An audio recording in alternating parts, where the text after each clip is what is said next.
मेहनतीने एकही नवं घर वाढू दिलं नाही. हे सगळे तुमच्या कष्टाचे फळ आहेत. तर त्या सत्काराचा उल्लेख मी यासाठी केला की जे काही ते सांगायचा प्रयत्न करतायत गणेश कारखान्यासंदर्भात, तर मी तुम्हाला एक गोष्टीची खात्री तेव्हाही दिली आणि आजही देतो की या क्षणापासून किंवा त्या दिवसापासून ज्या कालावधीमध्ये आपल्या पॅनलचा पराभव झाला त्या कालावधीपासून तर शेवटच्या जोपर्यंत मी आहे तोपर्यंत गणेश सहकारी साखर कारखान्याची निवडणूक मी लढवणार नाही, आमचे लोक लढवणार नाही, आमचे कार्यकर्ते लढवणार नाही. तो कारखाना तुमचा आहे, मी चालू. आम्ही तर म्हणतो ना आम्हाला पाहिजे. मी सांगतो लिहून मी स्टॅम्प पेपरवर की आपले जेवढे सभासद असतील ते देऊन टाका राजीनामे, बाबा सभासद सोडून द्या.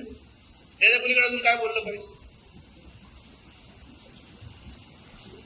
आपला कुठलाही उद्देश कोणाची संस्था बंद पाडण्यामध्ये नाहीये. जी न्यायालयीन लढाई आहे, जी हक्काची लढाई आहे, आमची लढाई दिलीपराव फक्त आणि फक्त आमचे प्रवरेचे पैसे सुरक्षित ठेवण्यासाठी आहे. कारण की ते पैसे प्रवरेच्या सभासदांचे आहेत, सुजय विखेंचे नाहीये, राधाकृष्ण विखेंचे नाहीये, ते प्रवरेच्या सभासदांचे आहेत. ज्या सभासदांचे पैसे आज आपण लावून तो कारखाना पुनर्जीवित केला, त्या पैशाच्या हक्काची लढाई आहे आणि ती लढाई लढावंच लागेल. त्या व्यतिरिक्त आमचा कोणाचाही द्वेष नाही, आमच्या कोणाबद्दल आम्हाला काही मांडायचं पण नाहीये. आणि जे आज संगमनेरहून येऊन इथं भाषण केलं की आपला ऊस बाहेरच्या लोकांना घेऊन जाऊ देणार नाही. बाबांनो, आम्ही गणेश कारखाना चालत असताना तुम्ही किती ऊस नेला याचा हिशोब द्या. साकुरीमध्ये टोळ्या होत्या, नावं देतो मी की साकुरीमधून पण आता ऊस नेला संगमनेरनी, गणेश परिसरातून कोळपवडीने किती ऊस नेला, संजीवनी किती ऊस नेला. मग जेव्हा आम्ही कारखाना चालवत होतो तुम्ही नेल्याला चालतो आणि तुम्ही चालवायला लागले तर आम्ही न्यायचं नाही. आम्ही आमच्या कार्यकर्त्यांना जगवणार, आमच्या कार्यकर्त्यांना जिथं इच्छा असेल ते ऊस द्यायचं स्वातंत्र्य त्यांना आहे आणि ते देतील. त्यांना कोणी बळजबरी करू शकत नाही.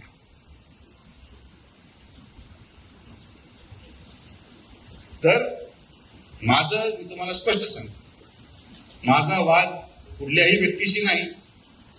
कोपरगावमध्ये 2 आमदार झाले याचा आनंद मलाच आहे. त्यांना संधी मिळाली, त्या संधीचं सोनं त्यांनी करावं, तालुक्याच्या विकासासाठी करावं. गणेश परिसरामध्ये त्यांना वाटतं त्यांना काही योगदान द्यायचंय, देऊ द्या. पण मी दुर्दैवाने आजारी असल्यामुळे गडबड झाली की एक सभा झाली आणि त्याची चर्चा आपले लोक करतात. कशाला चर्चा करायची कोणाच्या भाषणाची? आपण काय पहिल्यांदा ऐकले भाषण असेल, आपण पहिल्यांदा पाहिले भाषण असेल. हे जे भाषण करताय त्यांच्या समोर ऐकायला होते, हे विधानसभेमध्ये आपण पुराव्यानिशी सिद्ध केलंय. पुराव्यानिशी व्हिडिओद्वारे की कारखान्याचे संचालक आणि कर्मचारी आपल्या विरोधात काँग्रेसचे पैसे वाटत होते. होते का विरोधात ते सांगा? व्हिडिओ शूटिंग आहे. आपल्याला नवं आहे काय सगळ्या गोष्टी? आम्हाला नाही फरक पडत. बाबा तुम्ही सगळी ताकद लावा, जी लावायची लावा. अजून कोणी राहिला असेल त्यालाही बोलून घ्या. या तालुक्यामध्ये सर्वसामान्य माणसं आणि संघटनेच्या कार्यकर्ते जोपर्यंत प्रामाणिक आहेत तोपर्यंत भारतीय जनता पार्टी आणि विखे पाटील साहेबांच्या केसाला धक्का सुद्धा लागणार नाही. ही ताकद आपली आहे, ही संघटनेची ताकद आहे, ही तुमची ताकद आहे.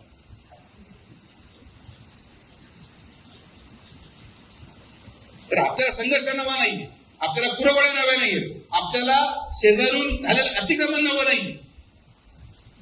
आपण कुठल्याही परिस्थितीमध्ये कोणाची चर्चा करता कामा नये, ही काळजी आपल्याला घ्यायची. आपल्याला चर्चा करायसारखं भरपूर आहे ना. गोदावरीची चर्चा करा, कालव्याची चर्चा करा, पाण्याची चर्चा करा, MIDCची चर्चा करा. आज राहता तुम्हाला मी सांगतो, लिहून देतो की 2 वर्षामध्ये जेव्हा राहत्या शहरामध्ये तुम्ही जाल, आज एक जाऊन या, फोटो काढा, व्हिडिओ काढा, आणि 2 वर्षानंतर राहत्या शहरामध्ये तुम्हाला ते शहर ओळखू येणार नाही. एवढं अवढव्य आणि सुंदर शहर आपण राहता करणार आहोत. राहताची ओळख, त्याची सुंदरता राहील. आपलं काम आहे, आपण सत्तेमध्ये आहोत, आपण काम. विरोधकाची चर्चा होता का आपण आपली चर्चा करा, मजा करा, काय त्रास करू. सगळ्यांचे काम होतील असंही नाही, काही कामं मागे राहतील, काही कामं पुढे येतील.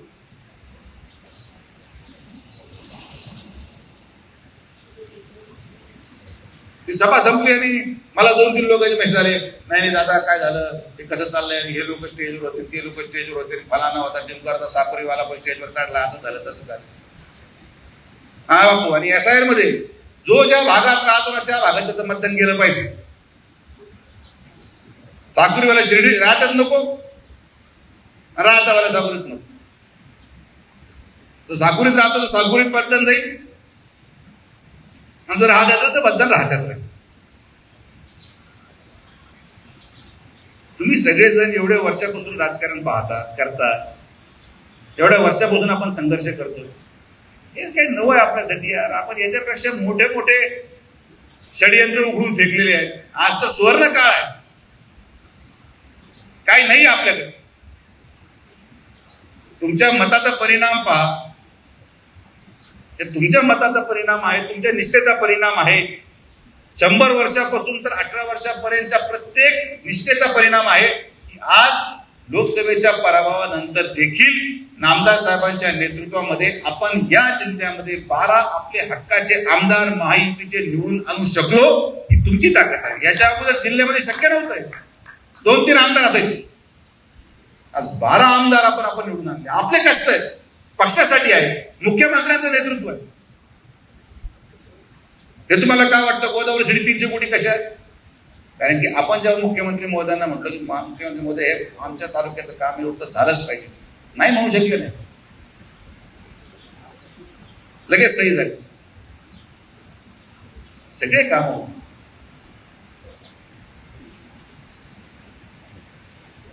तर चर्चा करण्यासाठी गोष्टी भरपूर आहेत. नेगेटिव्ह चर्चा कृपया करून करत नका जाऊ, त्याने निष्पन्न काही होत नाही. मी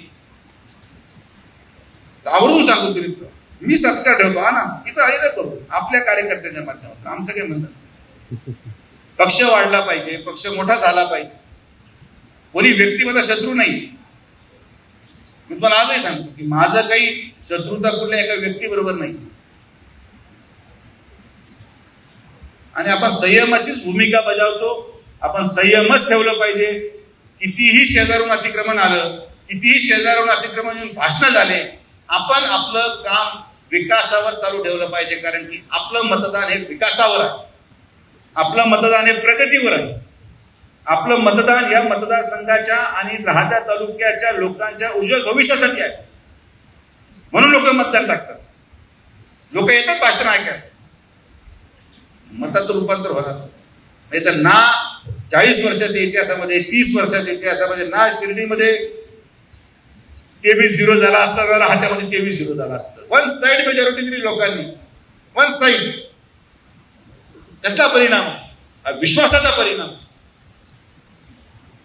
आणि नेतृत्वावर असलेला विश्वास, नेतृत्वावर असलेली आत्मीयता, याचा परिणाम. त्यामुळे शांतता धरा, फार पेटून उठू नका, निवांत आपल्या गावी रिलॅक्स करा. भांड्याच्या गावात भांडा, इकडे नका.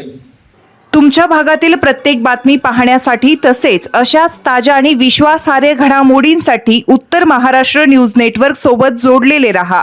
सोबतच फेसबुक, इंस्टाग्राम आणि यूट्यूबवरही आम्हाला लाईक आणि शेअर तसेच सबस्क्राईब आणि फॉलो करायला विसरू नका.